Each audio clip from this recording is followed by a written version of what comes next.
Hello friends, आज 8 जनवरी है। आज मशहूर ब्रह्मांड वैज्ञानिक स्टीफन हॉकिंग का जन्म दिवस भी है। आइए आज उनके जन्म दिवस के अवसर पर हम लोग उनके बारे में जानने का प्रयास करें।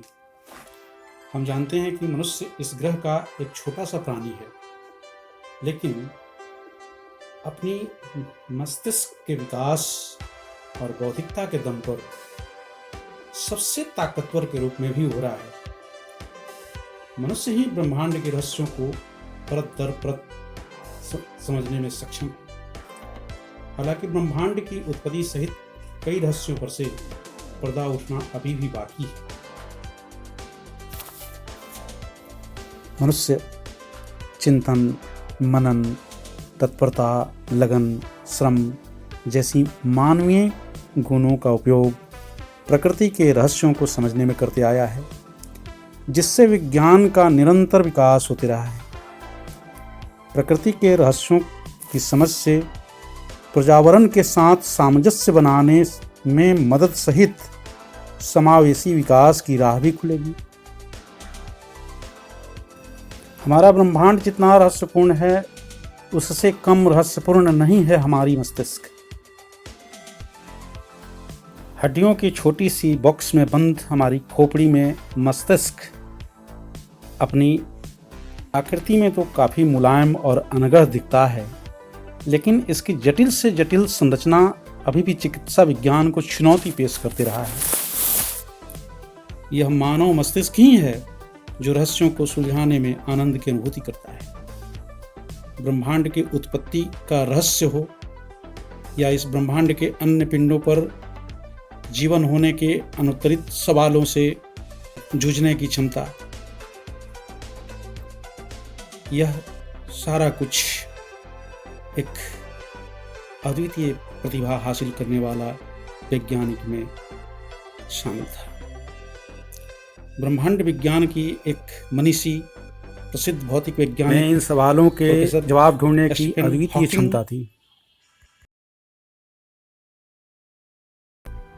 उनका यह भी मानना था कि इस धरती के बाहर भी जीवन है, लेकिन शायद वो हमसे उन्नत भी हो सकते हैं।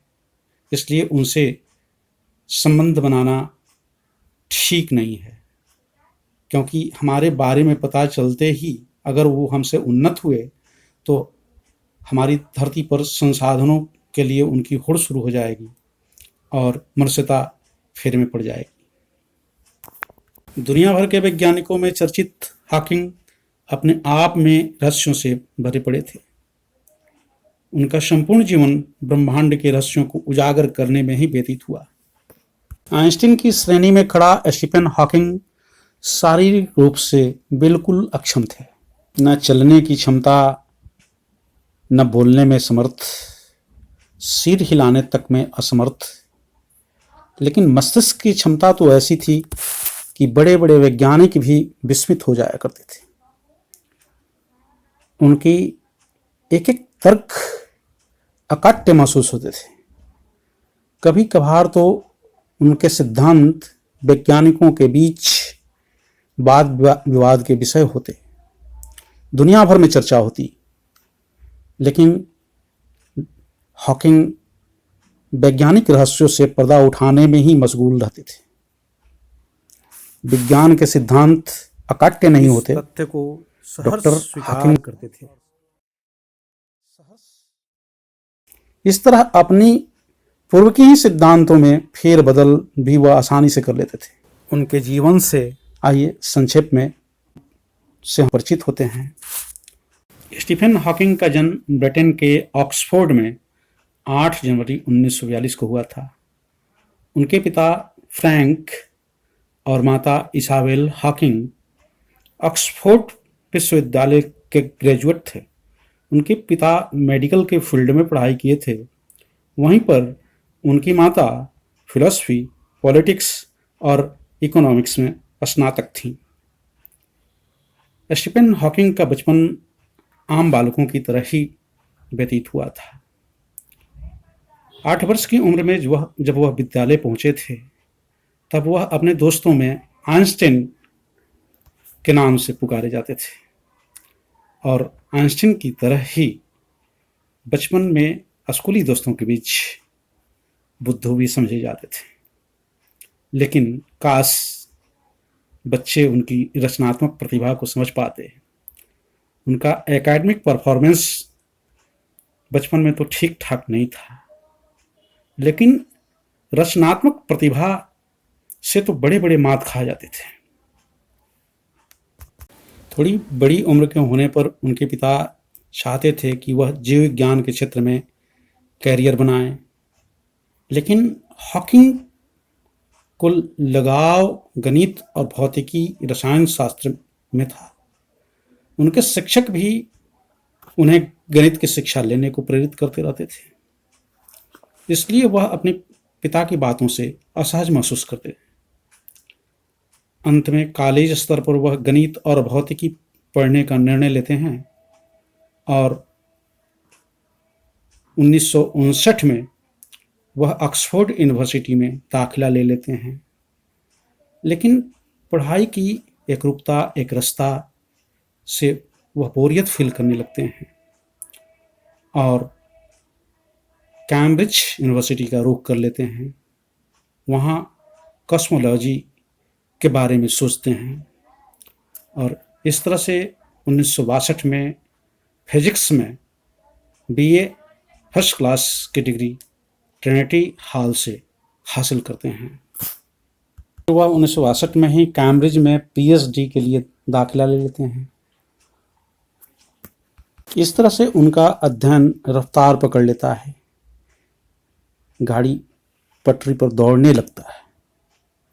लेकिन तभी रफ्तार में एक ब्रेक लग जाती है। अपने कॉलेज के सीढ़ियों पर लड़खड़ाते हुए एक दिन वह बेहोश होकर गिर जाते हैं। फैमिली डॉक्टर कमजोरी का लक्षण बताकर हॉकिंग को चिंता नहीं करने की सलाह दिए, लेकिन थोड़े ही दिनों बाद फिर से बेहोशी। लगभग यह सिलसिला सब बनने लगा।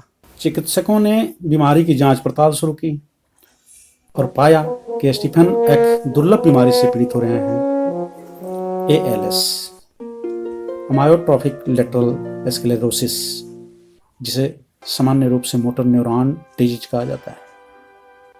इस बीमारी में मरीज धीरे धीरे अपनी मांसपेशियों की ताकत को खोते चला जाता है और शारीरिक अपंगता आती जाती है और अंततः मौत से करीबी बढ़ने लगती है। स्टीफन के साथ भी यही सब कुछ होने वाला था। डॉक्टरों के अनुसार उनका जीवन अगले 1-2 साल का ही था। तब वह 21 वर्ष के थे। बात 1963 की है।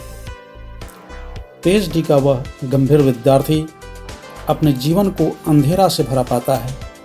वह नकारात्मक चिंतन से व्यथित हो उठता है कि ऐसे पीएचडी का क्या फायदा जब जीवन ही ना रहे और जीवन की एक अल्प अवधि ही बचा हो जो कष्टपूर्ण हो। इसी हताशा और उधेड़बुन में दिन रात बीतने लगे। लेकिन तभी स्टीफन के मस्तिष्क में एक सकारात्मक विचार घूमता, मरना तो है ही, लेकिन शारीरिक मौत के पहले ही चिंतन के स्तर पर भी मर जाना कायरता है और स्टीफन कभी ऐसी मौत को बर्दाश्त नहीं करेगा। मस्तिष्क को जिंदा रखना होगा। मर जाने दो अंगों को, मैं अपना काम जारी रखूंगा और जीवन का भरपूर मजा लूंगा। मेडिकल की तमाम सुविधाएं स्टीफन का सहारा बनी, लेकिन अपंगता को रोका नहीं जा सका। हालांकि अपंगता की गति काफी धीमी हो गई। स्टीफन धीरे धीरे अपंगता की ओर बढ़ रहे थे, लेकिन मस्तिष्क धीरे धीरे एकाग्रता की ओर वैज्ञानिक चिंतन में आगे बढ़ रहा था। 1965 में हॉकिंग का शोध पत्र प्रकाशित हुआ। शोध का विषय था प्रॉपर्टीज ऑफ एक्सपेंडिंग यूनिवर्सिटी। इस तरह से उनका पीएचडी पूरा हुआ। स्टीफन के जीवन की गति रुकी नहीं, कई बार मौत को मात दिया। शारीरिक अक्षमता बढ़ते जा रही थी, लेकिन स्टीफन जिंदादिल होते जा रहे थे। जीवन में एक प्रेमिका मिली जिससे हॉकिंग को गहरा लगाव हुआ। नाम था जेन वाइल्ड। वह अपनी प्रेमिका से विवाह के बंधन में भी बंधे। तब तक उनका शरीर का दाहिना हिस्सा पूरी तरह काम करना बंद कर चुका था। अपनी पत्नी से जितना लगाव स्टीफन को रहा, उससे भी ज्यादा गहरा प्रेम आइंस्टीन के सापेक्षता सिद्धांत और क्वांटम फिजिक्स में रहा। आगे चल करके अपनी पत्नी से तलाक भी हुआ। जीवन में दूसरी पत्नी भी है, बच्चे भी हुए, लेकिन सापेक्षता का सिद्धांत और क्वांटम फिजिक्स ने कभी साथ नहीं छोड़ा। इन दोनों सिद्धांतों में आगे के कार्य को करने का बीड़ा उठाया हॉकिंग ने। गणितज्ञ रोजर पेनर के साथ मिलकर के ब्लैक होल के अस्तित्व की खोज पर शोध कार्य हॉकिंग के पसंदीदा कार्यों में शुमार था। आइंस्टीन ब्लैक होल की कल्पना कर चुके थे, लेकिन उस पर कोई वास्तविक कार्य नहीं हुआ था। काम बहुत सारा बाकी था। वैज्ञानिक धारणाओं के मुताबिक ब्लैक होल ऐसे आकाशीय पिंड होते हैं जो हर तरह की विकिरण को अवशोषित कर लेते हैं, परावर्तित नहीं हो सकता, यहाँ तक और उसमें अवशोषित हो जाता है, फलता हुआ अदृश्य हो जाता है और धीरे धीरे उसका द्रव्यमान बहुत ही कम आयतन में सिमटते चला जाता है, जिससे उसका घनत्व असीमित होते जाता है। ऐसा मृत तारों का व्यवहार अक्सर हो जाता है जब उनके हाइड्रोजन और हीलियम के भंडार समाप्त हो जाते हैं। लेकिन स्टीफन हॉकिंग के आगे के शोधों से पता चला कि ब्लैक होल पूरी तरह से ब्लैक नहीं होते, बल्कि कुछ तरह की विकिरण को वे उत्सर्जित भी करते हैं, जिसे हॉकिंग रेडिएशन कहा गया। और इस तरह से उनका मास सिमटते जाएगा और एक दिन वो खत्म हो सकते हैं। ब्रह्मांड विज्ञान की बहुत से रहस्यों से पर्दा उठाने का कार्य स्टीफन हॉकिंग ने किया। महाविस्फोट या बिग बैंग के सिद्धांत की एक नई अवधारणा हॉकिंग के द्वारा प्रस्तुत की गई। अपनी नई किताब द ग्रैंड डिजाइन में स्पष्टतः उन्होंने भगवान के अस्तित्व को ही नकार दिया कि ब्रह्मांड की उत्पत्ति में किसी गॉड की कोई भूमिका नहीं है।